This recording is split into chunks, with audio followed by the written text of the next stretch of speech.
Hello student, welcome back to my channel account से गीता। तो आज का हमारा जो टॉपिक है यहाँ पे उड़ीसा के मंदिर देखेंगे। तो उड़ीसा के मंदिर के बारे में देखते हैं कि यहाँ पे कौन से मंदिर हैं और यहाँ पे किस माध्यम में बने हैं और कौन सी शैली है और कौन से स्थान पर है। चलिए तो फिर स्टार्ट करते हैं। यहाँ पर सारे स्टूडेंट को बता देते हैं कि उड़ीसा का मंदिर का जो समय है वो आपका 8वीं से 13वीं सदी हो जाएगा। ठीक है, तो यहाँ पे उड़ीसा के मंदिर आप लोग जानते हैं कि ये बहुत ही ज्यादा इंपॉर्टेंट टॉपिक है। तो यहाँ से क्या क्या क्वेश्चन पूछे जाते हैं आपको मैं बताती हूँ। देखो यहाँ से क्वेश्चन जो पूछे जाते हैं उड़ीसा के मंदिर यहाँ पर सबसे ज्यादा पूछा जाता है या फिर सीक्वेंस में पूछा जाता है, जो नेट के एग्जाम में पूछा जाता है कि सबसे पहला मंदिर कौन सा है, सबसे पुराना मंदिर कौन सा है। फिर उसके बाद पूछा जाता है जो टीजीटी के एग्जाम में आता है, यहाँ पर स्थान पूछे जाते हैं कि ये मंदिर आपका कौन से स्थान पर है, या तो फिर ये बताना है, या तो फिर आपका एग्जाम में आ सकता है कि ये कौन से माध्यम में बना है, या फिर पूछ सकते हैं कि कौन सी शैली में बना है। यही सब पूछता है, या फिर आपको उड़ीसा के जो क्रम है, जो मंदिर बनाने का क्रम है, या तो फिर वो चीज पूछ लिया जाता है। तो ये चीज आपका कंप्लीट हो गया। अब हम आपको बताते हैं कि यहाँ पर जो उड़ीसा के मंदिर, देखो यहाँ पे उड़ीसा के मंदिर जितने आपको याद रखे, सिर्फ आपके 2 मंदिर रह गए हैं, वो मैं आपको कल पढ़ाऊंगी। यहाँ पे एक पुरी का जगन्नाथ मंदिर है और एक कोणार्क सूर्य मंदिर है। ये भी दोनों बहुत ही ज्यादा इंपॉर्टेंट है। इसको बहुत ही ज्यादा लेंथी थे, इसलिए मैंने आपको यहाँ पर नहीं लिखा। मैंने सोचा कि ये बोर्ड पर नहीं आ पाएगा, तो ये कल मैं आपको करवा दूंगी। ठीक है, तो चलिए यहाँ पर आपका पहला जो मंदिर है यहाँ पर देखते हैं, बेताल दोईल मंदिर है। ठीक है, इससे पहले मैंने आपको क्रम बताए थे कि यहाँ पर जो उड़ीसा मंदिर बनाने का जो क्रम है वो आपको बताया था। उसको जरूर वॉच करिएगा और उसको जरूर देखिएगा। जब आप उसको देखेंगे तो आपको बहुत अच्छे समझ में आएगा कि यहाँ पर उड़ीसा के मंदिर जो बनाने का क्रम है। अगर यहाँ पर मैं कुछ और बता देती हूँ तो आपको कुछ नहीं समझ में आएगा कि गर्भगृह क्या होता है, जगमोहन क्या होता है, नट मंडप क्या होता है और आपका कौन सा भोग मंडप क्या होता है। जब तक आप वो नहीं पढ़ेंगे तब तक आप ये चीज नहीं समझ पाएंगे। ठीक है, तो इसलिए उसको आप पढ़ना बहुत जरूरी है। तो यहाँ पर जो पहला मंदिर है यहाँ पर बेताल दोईल मंदिर है, जिसे खाखरा दोईल मंदिर कहते हैं। अब देखो आपको ये नहीं पता होगा कि खाखरा, देखो बहुत सारे स्टूडेंट ने पढ़ा होगा, तो जल्दी से कमेंट करके बताइएगा कि खाखरा दोईल मंदिर किसे कहते हैं। जो खाखरा दोईल मंदिर होता है उसका बनाने का स्ट्रक्चर क्या है, तो जल्दी से कमेंट करके बताइएगा। तो खाखरा दोईल मंदिर है यहाँ पर, बेताल दोईल मंदिर और खाखरा दोईल मंदिर है। तो यहाँ पर देखते हैं जो स्थानीय लोग उसे क्या कहते हैं, तिनी मुंडिया मंदिर कहते हैं। क्यों कहते हैं? क्योंकि यहाँ पर 3 देवियों के मंदिर मिलते हैं। पहला आपका हो जाएगा महासरस्वती और महालक्ष्मी और महाकाली। यहाँ पर 3 आपको देवी के मंदिर मिलेंगे, जिसे यहाँ पर अगर पूछा जाता है एग्जाम में कि कौन सी देवी को समर्पित है या कौन सी देवता को समर्पित है, यहाँ पर भी ये भी पूछा जाता है एग्जाम में कि यहाँ पर कभी कभी पूछ लिया जाता है कि कौन सा मंदिर कौन सी देवता को समर्पित है या कौन सी देवी को समर्पित है। तो आप बता सकते हैं कि बेताल दोईल मंदिर है वो कौन सी देवी को समर्पित है, तो यहाँ पर चामुंडा आप बता सकते हैं। ठीक है, तो अब हम बात करते हैं ये जो माध्यम है, तो माध्यम भी एग्जाम में पूछा जाता है, ये भी बहुत ज्यादा इंपॉर्टेंट है, उसको भी याद रखिएगा। ये किस में बना है? सफेद बलुआ पत्थर में बना है। किस में बना है? सफेद बलुआ पत्थर है। कि कौन सी देवता, मतलब कौन सी देवी को समर्पित है, तो आप बता सकते हैं कि चामुंडा देवी को समर्पित है। अब हम यहाँ पर बात करते हैं कि कौन सी जगह पर पड़ता है, तो आपको पता है कि ये भुवनेश्वर में पड़ता है, लेकिन यहाँ पर इसके बारे में और भी यहाँ पर देखते हैं। पहले हम शिखर की बात करते हैं। ये गज पृष्ठाकार है। गज पृष्ठाकार मतलब गज मतलब हाथी होता है और पृष्ठाकार मतलब उसका जो पीठ होती है उसका होता है। ठीक है, तो यहाँ पे जो गज पृष्ठाकार है तो उसकी मतलब जो है आपका हाथी है। इसी टाइप से मैंने बता रखा है कि हाथी की जो पीठ के समान यहाँ पर आपका इसका स्ट्रक्चर दिखाई देता है। ठीक है, तो ये चीज आपको याद करना है। अब हम बात करते हैं यहाँ पे जो प्रभाव है, तो यहाँ पर जो प्रभाव दिखता है, जो यहाँ पर बेताल दोईल मंदिर है उसका जो प्रभाव दिखता है, वहां पर द्रविड़ शैली का यहाँ पर आपको प्रभाव देखने को मिल जाता है, जो किसका? गोपुरम का प्रभाव देखने को मिल जाता है। ठीक है, तो यहाँ पे चलिए स्थित है, तो आपको पता है कि यहाँ पर ये खुर्दा जिला है। तो खुर्दा जिला में कहाँ पर? भुवनेश्वर में, और भुवनेश्वर कहाँ है? आपका उड़ीसा में है। तो उड़ीसा के आपके 3 ही केंद्र पर आपके मंदिर मिले हैं, एक भुवनेश्वर है और एक पुरी है। ठीक है, तो पुरी और एक तीसरा आपका कोणार्क। तो यहाँ पर तीनों मंदिर के बारे में पढ़ेंगे। आज हम यहाँ पर देखेंगे कि यहाँ पर भुवनेश्वर के मंदिर हैं, तो भुवनेश्वर के मंदिर के बारे में देखते हैं। ठीक है, तो ये चीज आपका क्लियर हो गया। तो सारे स्टूडेंट एक बार कमेंट करके बताइएगा कि आपका ये वाला कंप्लीट हो गया। देखो फिर से एक बार मैं कमेंट करके बता देती हूँ कि वो एक बार और थोड़ा रिपीट कर देती हूँ कि ताकि आपको पता चल जाए। ठीक है, तो आपको क्या याद करना है कि जो बेताल दोईल मंदिर है, जो बेताल दोईल मंदिर है इसे कौन से नाम से जानते हैं? खाखरा दोईल मंदिर के नाम से भी जानते हैं। और यहाँ पे अन्य नाम जो है यहाँ पर तिनी मुंडिया मंदिर है, तो इसको भी याद रखिएगा।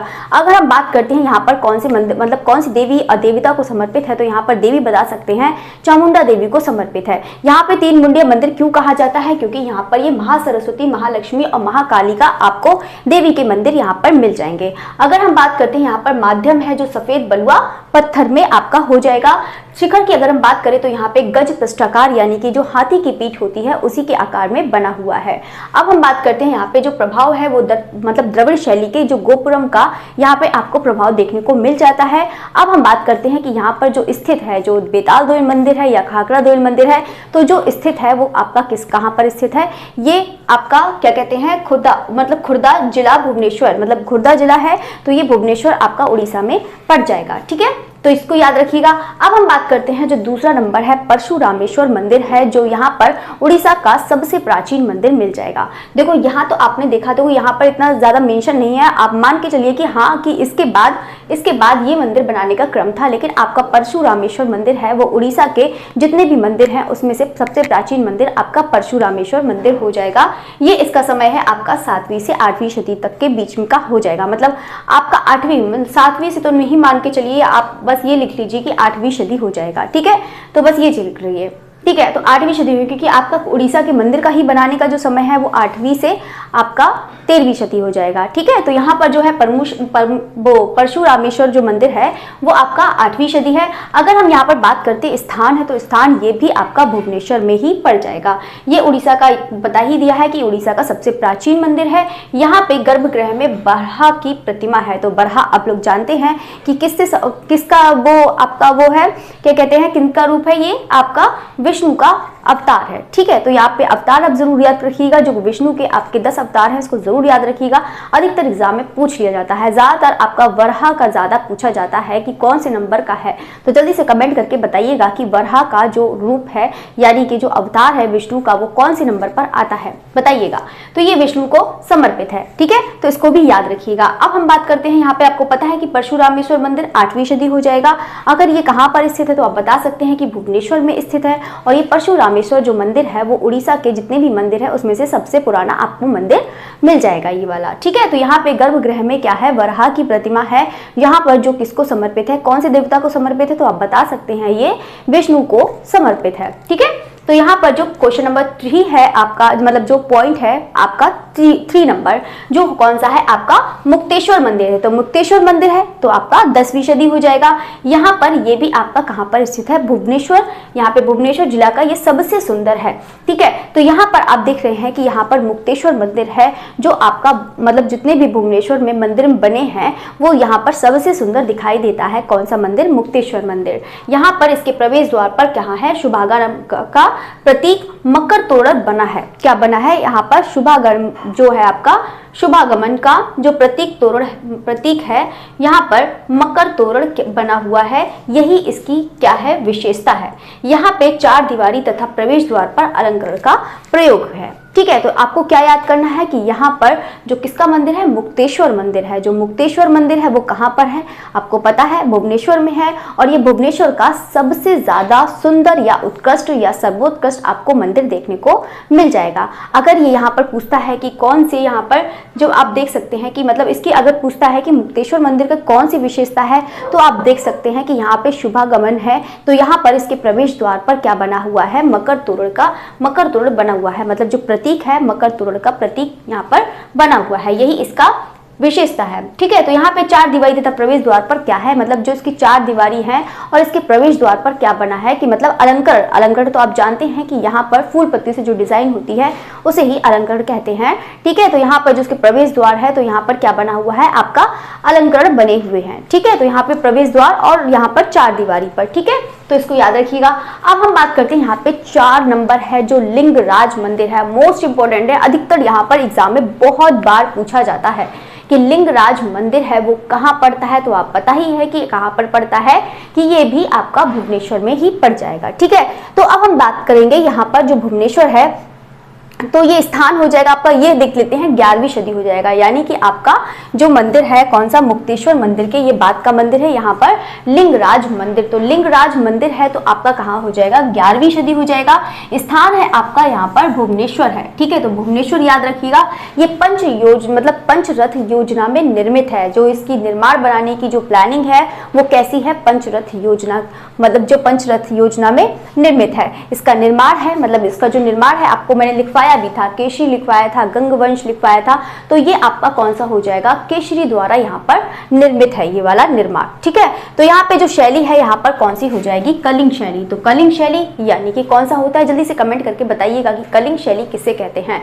देखो आपने पढ़ा होगा नागर शैली, द्रविड़ शैली पढ़ा होगा, लेकिन आपको बता देते हैं यहाँ पर जो कलिंग शैली है, तो कलिंग शैली जो स्थानीय शैली और यहाँ पर जो नागर शैली होती है उनका ही अगर प्रभाव पड़ता है तो यहाँ पर आपकी कौन सी हो जाएगी, कलिंग शैली का सर्वश्रेष्ठ मंदिर हो जाएगा। ये जो लिंगराज मंदिर आपको दिख रहा है, ये लिंगराज जो मंदिर दिख रहा है वो कलिंग शैली का सबसे सुंदर मंदिर है। ठीक है, तो यहाँ पर ये चीज जो छोटे छोटे पॉइंट है उसको याद रखिएगा। अभी आपने बताया था परशुरामेश्वर, ये क्या था कि मतलब सबसे ज्यादा पुराना मंदिर था।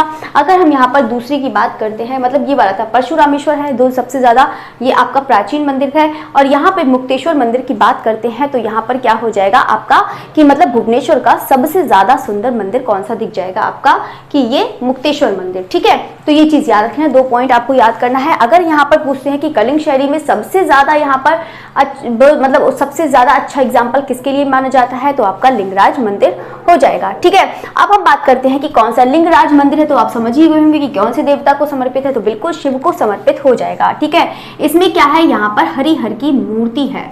ठीक है, तो यहाँ पर क्या है, हरिहर की मूर्ति है। इसके अलावा यहाँ पर बता देते हैं कि जो लिंगराज की मूर्तियां हैं तो यहाँ पे पत्र लिखती नारी है, तो उसको भी देखिएगा, माता व शिशु है और पांडवों का स्वर्गारोहण है। तो यहाँ पे जो तीरों आपको लिखवाया है उसको देखिए, एक यहाँ पर जो मूर्ति है एक हरिहर की मूर्ति है, दूसरी आपकी पत्र लिखती नारी है, यहाँ पे माता व शिशु है और तीसरा आपका पांडवों का स्वर्गारोहण हो जाएगा। ठीक है, तो ये आपको मूर्तियां याद करनी है।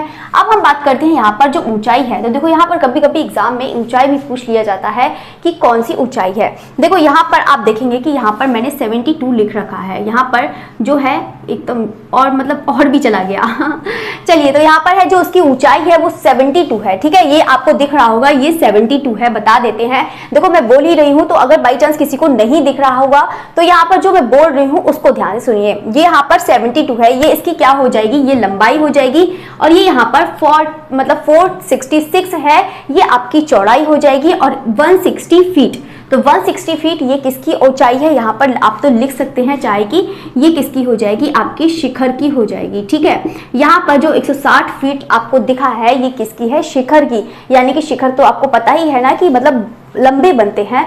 ठीक है, तो यहाँ पर जो 160 फीट है ये आपका शिखर की जो ऊंचाई है ये उसका माप है। ठीक है, तो आप याद रखिएगा, तो लंबाई, चौड़ाई और आपकी ऊंचाई हो जाएगी। ठीक है, तो ये ऊंचाई में आएगा। तो यहाँ पे भुवनेश्वर का सबसे बड़ा मंदिर है, ये जो आपका देखा है, एक तो यहाँ पर आपने देखा कि ये कलिंग शैली का सर्वश्रेष्ठ मंदिर है, और यहाँ पर आपने देखा कि भुवनेश्वर का सबसे बड़ा मंदिर है। और सबसे सुंदर मंदिर कौन सा है, आपका मुक्तेश्वर मंदिर हो जाएगा।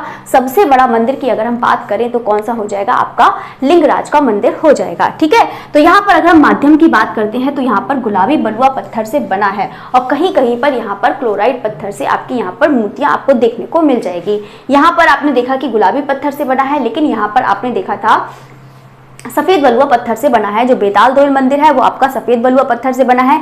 अगर यहाँ पर लिंगराज मंदिर की बात करते हैं तो यहाँ पर क्या हो जाएगा, आपका गुलाबी बलुआ पत्थर से बना है। ठीक है, तो आपको ये चीज याद करना है। बाकी अगर हम बात करते हैं यहाँ पे क्लोराइड पत्थर, देखो ये वाला भी इंपॉर्टेंट है, एग्जाम में अधिकतर पूछा जाता है कि यहाँ पर जो मूर्तियां बनी है कभी कभी हो सकता है कि आपको गुलाबी पत्थर ना देके आपका क्लोराइड पत्थर देता है, तो आपके यहाँ पर बता सकते हैं कि जो यहाँ पर मूर्तियां बनी है वो आपका किससे बना है, कि यहाँ पर क्लोराइड पत्थर से हो जाएगा। ठीक है, तो यहाँ पे जो मंदिर के चारों ओर है यहाँ पर 65 छोटे छोटे मंदिर बने हैं, यानी कि जो लिंगराज मंदिर है तो यहाँ पर जो उसके चारों तरफ जो बने हैं यहाँ पर छोटे छोटे मंदिर बने हुए हैं। कम से कम यहाँ पर जो मंदिरों की संख्या है वो कितनी हो जाएगी, आपकी 65 हो जाएगी। ठीक है, तो ये चीज याद रखिएगा। अब हम बात करते हैं यहाँ पे नंदी की मूर्ति के साथ साथ यहाँ पर किसकी मूर्ति है, गरुड़ की भी मूर्ति दिखाई देती है। अभी तो आपने यहाँ पर देखा कि लिंगराज मंदिर में यहाँ पर हरिहर की मूर्ति है, यहाँ पे पत्र लिखती नारी है, माता व शिशु है, पांडवों का स्वर्गारोहण है।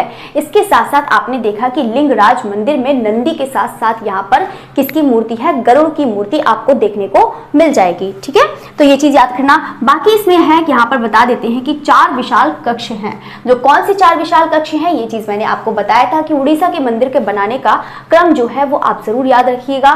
तो यहाँ पर है गर्भगृह, जगमोहन, नट मंडप और भोग मंडप। तो बिल्कुल आपका जो स्ट्रक्चर बनाया था मैंने मैंने यहाँ पर उड़ीसा के मंदिर का, तो उसको जरूर याद रखिएगा। तो उड़ीसा के जो मंदिर का बनाने का क्रम है वो आपका गर्भगृह हो जाएगा, जगमोहन हो जाएगा, तीसरा आपका नट मंडप हो जाएगा, चौथा आपका भोग मंडप हो जाएगा। तो आप उसको जरूर याद रखिएगा, ठीक है। बाकी आपको लिंगराज मंदिर पता ही है कि कहां पर आपका 11वीं सदी का हो जाएगा, कौन से स्थान पर है, तो आप बता सकते हैं कि ये भुवनेश्वर में है। अगर यहाँ पर पूछा जाता है कि कौन से पत्थर में बना है, तो आप बता सकते हैं कि ये गुलाबी बलुआ पत्थर में बना है। अगर यहाँ पर पूछा जाता है कि यहाँ पर जो कौन सी मूर्ति में है, तो आप बता सकते हैं जो मूर्तियां हैं वो यहाँ पर कहीं कहीं पर आपको क्लोराइड पत्थर का यहाँ पर यूज करा हुआ है, ठीक है। तो इसको भी याद रखिएगा। अगर यहाँ पर बात करते हैं कि कौन सी शैली में है, तो आप शैली बता सकते हैं कि कलिंग शैली में है, और ये कलिंग शैली का सबसे ज्यादा सुंदर और यह सबसे ज्यादा उत्कृष्ट आपको मंदिर ये देखने को मिल जाएगा। और लिंगराज मंदिर की और भी विशेषता है कि यहाँ पर जो लिंगराज मंदिर है वो भुवनेश्वर का सबसे बड़ा मंदिर है। जो अगर हम बात करते हैं कि सबसे प्रथम मतलब जो सबसे यहाँ पर बड़ा मंदिर है वो आप बता सकते हैं कि लिंगराज मंदिर है। अगर हम बात करते हैं कि भुवनेश्वर का सबसे सुंदर मंदिर कौन सा है, तो मुक्तेश्वर मंदिर है। ये चीज दो जो पॉइंट है वो आप जरूर याद रखिएगा, ठीक है। तो ये चीज आपका हो गया है। अब हम बात करते हैं यहाँ पर, बस ये चीज आपको बता ही दी है। बाकी ऊंचाई जरूर याद रखिएगा कि इनकी ऊंचाई जो है यहाँ पे 72 × 46 मतलब 4 ज्यादा। देखो यहाँ पर जो पूछने का तरीका होता है, कैसे पूछते हैं, कभी कभी एग्जाम में पूछते हैं कि यहाँ पर जो 160 फीट है, तो यहाँ पर जो इसकी शिखर की ऊंचाई है वो तो आप बता सकते हैं 160 फीट है। अगर यहाँ पर ओवरऑल की बात करें, यहाँ पर संपूर्ण मंदिर की ऊंचाई की बात करें, तो आपकी कितनी हो जाएगी, यहाँ पर 247 हो जाएगा, ठीक है। कितना हो जाएगा, 247। अगर यहाँ पर पूरी ऊंचाई की, देखो यहाँ पर कुछ मंदिर है तो उनके शिखर ऊंचे हैं, तो यहाँ पर उसी टाइप से मतलब पूरा बात कर लिया है कि यहाँ पर ओवरऑल की अगर बात करें तो यहाँ पे 246 फीट हो जाएगा, ठीक है, 247, ठीक है। तो याद रखिएगा। बाकी चीज मैंने आपको बता दिया है। निर्माण भी याद रख लेना कि निर्माण जो है आपका केशरी द्वारा हो जाएगा, ठीक है। तो ये चीज मैंने आपको बता ही दिया है, ये सब भी याद रखिएगा। अब हम बात करते हैं यहाँ पे राजा रानी मंदिर है, तो राजा रानी मंदिर है तो आपका कौन सा हो जाएगा, 11वीं सदी हो जाएगा। तो ये भी कहां पर है, ये भी भुवनेश्वर में है, ठीक है। तो याद रखिएगा। अब हम बात करते हैं कि जिसकी निर्माण योजना है तो आपने खजुराहो से मिलती जुलती है, तो जल्दी से बताइएगा कि खजुराहो से मिलती जुलती है तो यहाँ पर क्यों लिखा गया है, तो खजुराहो का क्या विशेषता है ये कमेंट करके बताइएगा। तो यहाँ पर मैंने आपको खजुराहो भी पढ़ाया है, तो खजुराहो में जो मंदिर बनाने का जो क्रम है वो भी मैंने बताया है कि यहाँ पे खजुराहो के बनाने का मंदिर का क्रम क्या है और यहाँ पर क्या मतलब जो है शैली का प्रयोग हुआ है, तो बताइएगा कमेंट करके। तो यहाँ पर है माध्यम है, तो यहाँ पर पीला बलुआ पत्थर है। तो आपने यहाँ पर देखा कि सफेद बलुआ पत्थर है, तो सफेद बलुआ पत्थर में आपका कौन सा हो जाएगा, आपका बेताल दोयल मंदिर हो जाएगा। गुलाबी पत्थर की अगर हम बात करते हैं तो आपका लिंगराज मंदिर हो जाएगा। अगर हम यहाँ पर पीला बलुआ पत्थर की बात करते हैं तो कौन सा हो जाएगा, आपका राजा रानी मंदिर हो जाएगा। राजा रानी मंदिर क्यों कहते हैं कि यहाँ पर जो पीला पत्थर है उसको राजनिया पत्थर कहते हैं, इसीलिए इसका नाम क्या पड़ा है, राजा रानी मंदिर पड़ा है। और ये कहां पर स्थित है, तो आप बता सकते हैं कि ये भुवनेश्वर में स्थित है, ठीक है। तो ये चीज याद रखिएगा। बाकी अब हम बात करते हैं यहाँ पे मूर्तियां हैं, तो मूर्तियां कौन सी हो जाएंगी, यहाँ पर नाग कन्या है, वृक्षिका है और यहाँ पर शाल वृक्षिका की आपको मूर्तियां देखने को मिल जाएंगी। यहाँ पर कहाँ पर बनी हुई हैं, तो ये बाहरी दीवारी पर बनी हुई है, यानी कि जो मूर्तियां बनी है वो कहाँ पर बनी है, बाहरी दीवार पर बनी है। तो नाग कन्या की बनी है, वृक्षिका की बनी है और तीसरा आपका शाल भंजिका की बनी है। तो तीनों मूर्तियां हैं, तो वो भी आप जरूर याद करिएगा। अब हम बात करते हैं कि यहाँ पर जो लिंगराज मंदिर के बारे में ही बता देते हैं कि यहाँ पर जो अनंत वर्मन है, जो अनंत वर्मन है चोडगंग है, ठीक है। जो अनंत वर्मन है, जो चोडगंग है, इन्होंने यहाँ पे लिंगराज मंदिर की शैली में एक दूसरा मंदिर जो था यहाँ पे अनंत वासुदेव, जो अनंत वासुदेव मंदिर भी इन्होंने बनवाया था। मतलब किसमें, जो लिंगराज मंदिर है किसके, मतलब किसके, वहाँ पे अनंत वर्मन चोडगंग, मतलब चोडगंग नाम भी ऐसा है तो बड़ा अजीब लगता है, अनंत वर्मन चोडगंग है ना, अजीब लगता है ना। अनंत वर्मन चोडगंग ने लिंगराज मंदिर की शैली में क्या दूसरा मंदिर बनवाया था, कौन सा, यहाँ पर अनंत वासुदेव मंदिर बनवाया था। बाकी ये चीज मैंने आपको बता ही दिया है, तो एक बार कमेंट करके फिर से बताइएगा कि आपको जो मैंने समझाया वो आपको समझ में आया या नहीं। देखो ये बात आपको बहुत वो होनी चाहिए कि हाँ मतलब आपको जो समझाया उसको समझ में आना चाहिए, नहीं तो मेरा पढ़ाना तो बिल्कुल व्यर्थ हो जाएगा। ठीक है, तो यहाँ पर देखो, यहाँ पर बता दिया है मैंने जितने भी उड़ीसा के मंदिर, आपके 2 मंदिर रह गए हैं। कौन सा? पुरी का जगन्नाथ मंदिर और एक कोणार्क सूर्य मंदिर, ये भी आपको मैं बताएंगे। तो यहाँ पर उसको भी जरूर टाइम से ज्वाइन हो जाया करें। देखो ये सारे स्टूडेंट से रिक्वेस्ट है कि टाइम से, बहुत सारे, देखो कल संडे थी एक स्टूडेंट की क्लास निकल गई, लेकिन बहुत सारे मतलब ये है तो संडे था तो संडे को क्लास जल्दी ज्वाइन कर ली थी कि मतलब हो जाएगा, मतलब संडे है तो बहुत लोगों को नींद आती है ना 10:30 बजे, तो इसलिए मैंने 10:30 का सोच रही हूँ कि टाइम थोड़ा जल्दी कर दूँ। ठीक है, तो पूरी कोशिश रहेगी कि आपका धीरे धीरे करके टाइम जल्दी ही कर दिया जाएगा कि ताकि आप ज़्यादा से ज़्यादा क्वेश्चन अटेम्प्ट कर सकें और ज़्यादा से ज़्यादा क्वेश्चन करें। तो आज का जो टॉपिक, वो पढ़ाने का टॉपिक है, बता देते हैं कि यहाँ पर जो यूथ के 11,480 क्वेश्चन का मेरा टारगेट है, ये एग्जाम से पहले पूरी कोशिश करूंगी कि यहाँ पर आपका करवा दिया जाए। तो पूरी यहाँ पर मेहनत करी जाएगी और बिल्कुल एकदम सटीक प्रश्नों के साथ, बिल्कुल एकदम सटीक आपके उत्तर होंगे, बिल्कुल करेक्ट होंगे, वो आपको यहाँ पर बताया जाएगा। 11,480, तो यहाँ पर जो यूथ के क्वेश्चन हैं तो यहाँ पर आपको मिलेंगे। तो यहाँ पर जो असिस्टेंट प्रोफेसर के हैं वो भी क्वेश्चन आपको मिलेंगे, LT के हैं वो भी मिलेंगे, हरियाणा, राजस्थान, BHU, आपका कोई सा भी एग्जाम हो वो सब आपको यहाँ से मिलेंगे। तो यहाँ पर जो भी स्टूडेंट है तो जो कोशिश करूंगी ज़्यादा, देखो जो क्वेश्चन गलत है यहाँ पर यूथ में उसको एक्सप्लेन कर दूंगी, लेकिन जो यहाँ पर क्वेश्चन आपके मतलब जो है जो इजी हैं वो तो आपको पता ही होंगे। तो यहाँ पे जो क्वेश्चन आपको टफ लग रहे होंगे तो उसको एक्सप्लेन करूंगी, जो आपने नहीं पढ़ा होगा उसको एक्सप्लेन कर दूंगी, बाकी आपको टिक ही लगवाऊंगी। ठीक है, तो चलिए यहाँ पर आपका हो गया है ये कंप्लीट। तो यहाँ पर टाइम से ज्वाइन हो जाइएगा कि तो आज की क्लास आपकी पता है कि 10:30 बजे, देखो 10:30 बजे कोशिश करूंगी कि आपके कम से कम आपका मान के चलिए 150 से तक तो क्वेश्चन होंगे। तो आपके सोच रही हूँ कि यहाँ पर जो क्लास है वो 9:30 कर दूँ। ठीक है, कोशिश पूरी रहेगी कि 9:30 आपकी क्लास कर दी जाएगी। ठीक है, तो चलिए फिर मिलते हैं और बाकी 10:30 बजे मिलते हैं। बाकी ये जरूर याद रखिएगा, साथ साथ में देखो थ्योरी इसीलिए मैं पढ़ाती हूँ कि ताकि आपको थ्योरी बहुत अच्छे से याद हो जाएगा। ठीक है, तो यहाँ पे थ्योरी जरूर पढ़िएगा, ये बहुत ही ज्यादा इंपॉर्टेंट है, एग्जाम के लिए बहुत ही ज्यादा इंपॉर्टेंट है, तो इसको जरूर पढ़िएगा। चलिए तो फिर जाते जाते इसको लाइक भी जरूर करिएगा। Okay, thank you everyone.